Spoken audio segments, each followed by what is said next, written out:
we're going to chat about the last 3 months and also kind of the year as a whole. I'm going to do a quarterly wrap up for April, May, and June, talk about how many books I read each month, a little bit of stats, my favorites, how many books I DNF'd, things like that. And then also we are going to go over my yearly reading goals. I love that Jordan from Sorry Book Solid includes these in her, I believe they're quarterly wrap ups.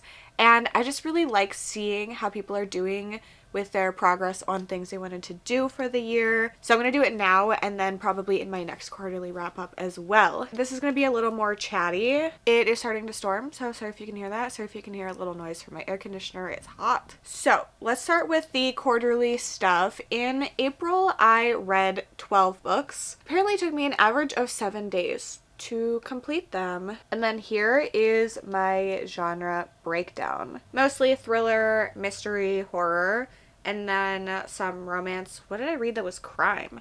Sports? Flawless by L.T. Silver. I guess he's a bull rider.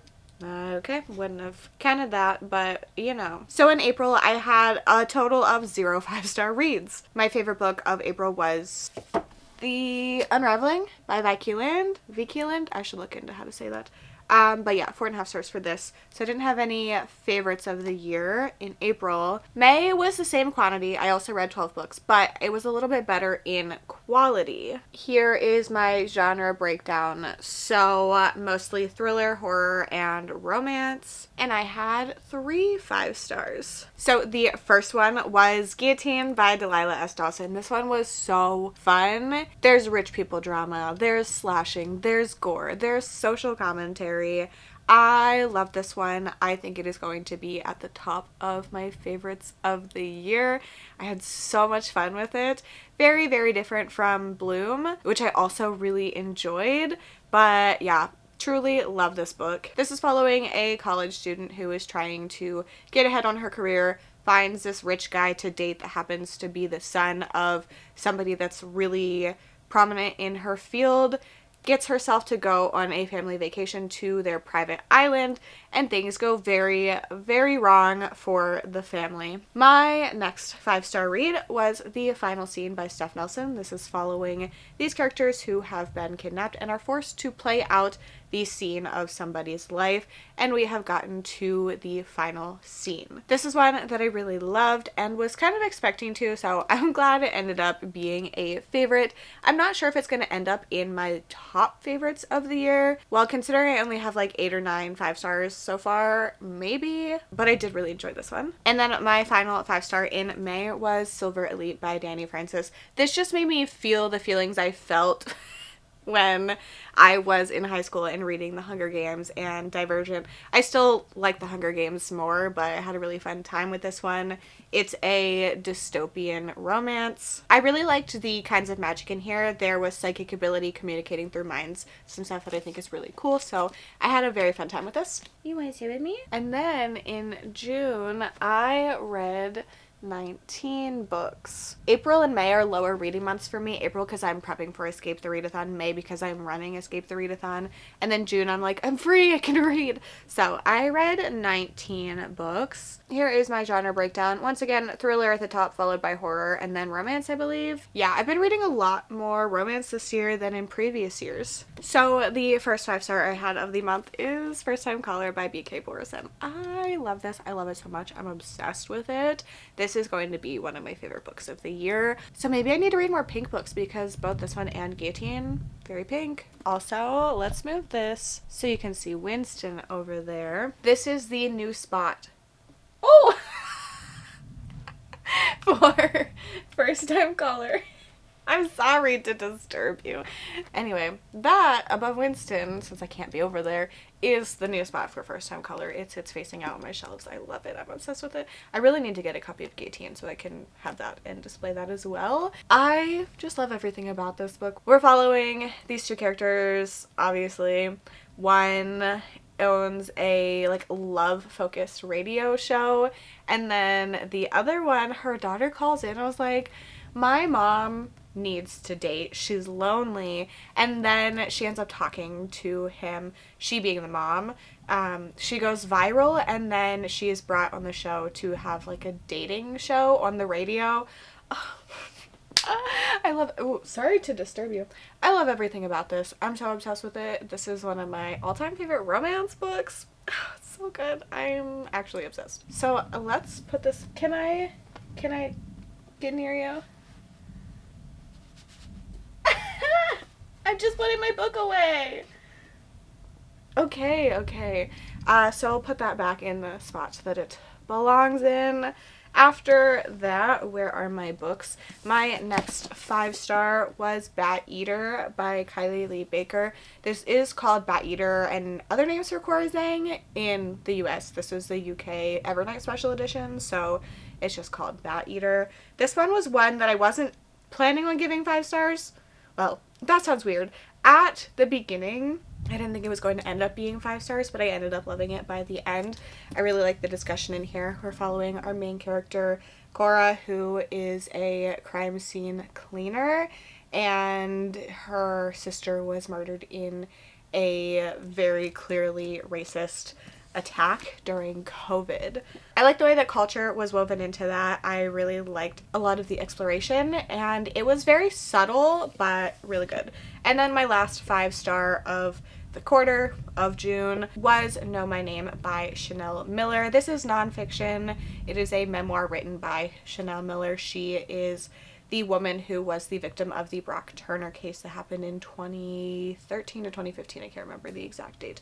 And it was just her experience with everything. Very heartbreaking, but really good. And also hopeful. I met her at an event recently. She's so nice. So I read this and thought that it was really, really well done and an important read. So those are my 6 5-stars for the quarter. I think I only had 2 that weren't rereads of Alice in Borderland in the first quarter, and I think both of those beat out some of these in terms of favorites of the year, but it is possible that we found my favorite of the year this quarter. We'll see. I don't want to commit to anything. That's too much pressure. Okay, after that, we're going to just quickly go over my DNFs. These are books that I did not care enough to finish. Also, I'm in the process of reorganizing my shelves by genre. The only one I got to was my romance shelf because it was the easiest one to set up because I had the smallest amount of books. So it just looks like I love romance. I mean, I do love these books, but I just think it's very funny. But there's a nice little spot for Winston. Okay, so, oh, it's really starting to storm. In this quarter, I DNF'd 9 books. The Camp by Nancy Bush, The Girl Next Door by Jack Ketchum, Middle Tide by Sarah Crouch, The Last Murder at the End of the World by Stuart Turton, The Lamb by Lucy Rolls, The Cotton Candy Massacre Part Toots by Christopher Robertson, Hot Singles in Your Area by Jordan Shively, Eat the Ones You Love by Sarah Maria Griffin, and The Long Way to a Small Angry Planet by Becky Chambers. Okay. What do you think, Winston? Is it noisy? Oh, now you're happy. Sorry, I stopped. Ah! I love cats. So, do you want pets or not? Okay. So, that is it for my reading quarterly wrap up.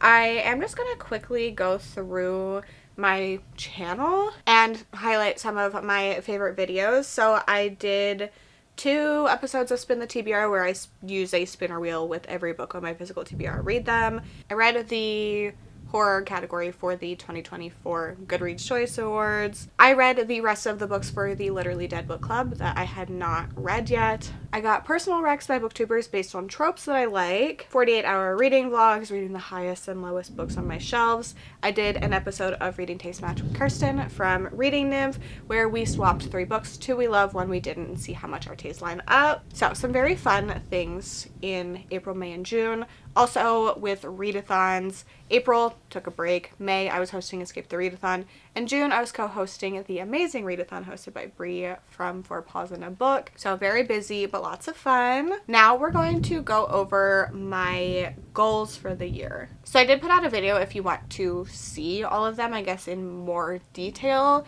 but I have them written down and I'm going to just go over my progress with them. So my subscriber count goal was 7.5K. I started the year with 5,399. To get to 7.5, I would have to gain 2,101 subscribers. We are halfway through the year, so in theory, I should have half of that. So I should be at 6.45K, and I'm currently at 6.68. So I am ahead of schedule. The second half of the year is slower for me in terms of growth. So I might not get to my goal. It is what it is either way. My next goal was to make more creative videos for me personally.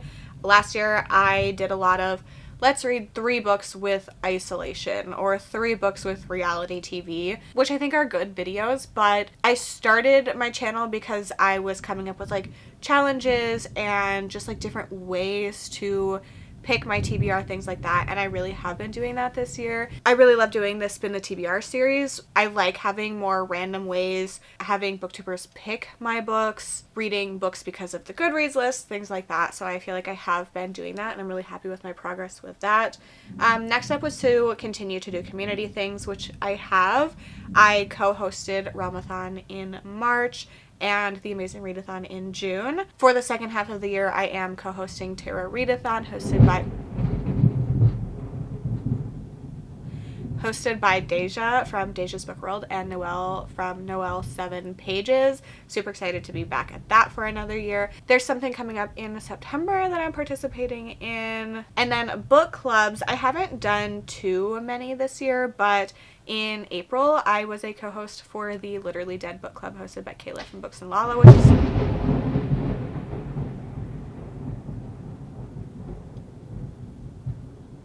I swear something snapped outside.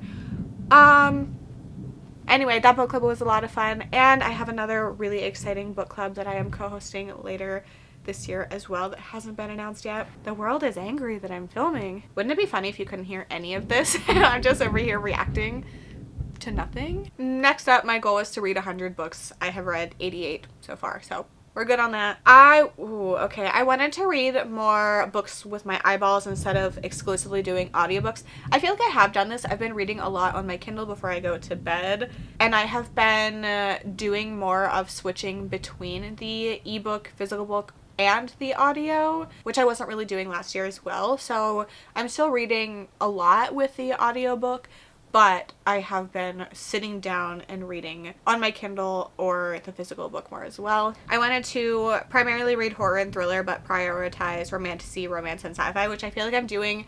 Maybe not the sci-fi as much, but I've been reading a decent amount of romance and romantasy, as you could see by my monthly reading genre breakdown. Reading my physical TBR. I started the year with 59 books on my physical TBR, and I have 19 unread from those on my shelves. I'm currently reading 2 of them, so I feel like that counts as close enough.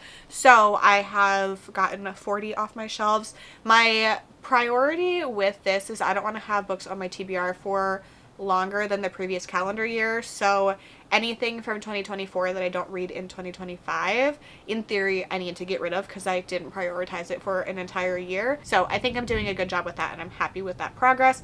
I have gotten a lot of books, but that's a different story. We're not talking about that. And then I had some more personal goals, like have a schedule, have more hobbies, put up decorations. None of that. Nope, we don't need to talk about that. But I'm really happy with how my content has been going this year. I'm happy with the videos I'm making, the books that I'm reading. I would like more 5 stars, but it is what it is. I loved chatting about the last 3 months and then my goals. I think it's fun to actually check in on those and see how I'm doing. Everything I mentioned in this video is going to be linked in the description. There were a lot of things. I also read all my 5-star reads in vlogs, so I'll have those linked for you as well if you want to check those out. If you've made it to the end and want to leave me an emoji to say you were here, you can leave me... I don't know why my brain said a banana, so you can leave me a banana emoji in the comments. Thank you so much for hanging out with me. I hope to see you in my next one. Bye.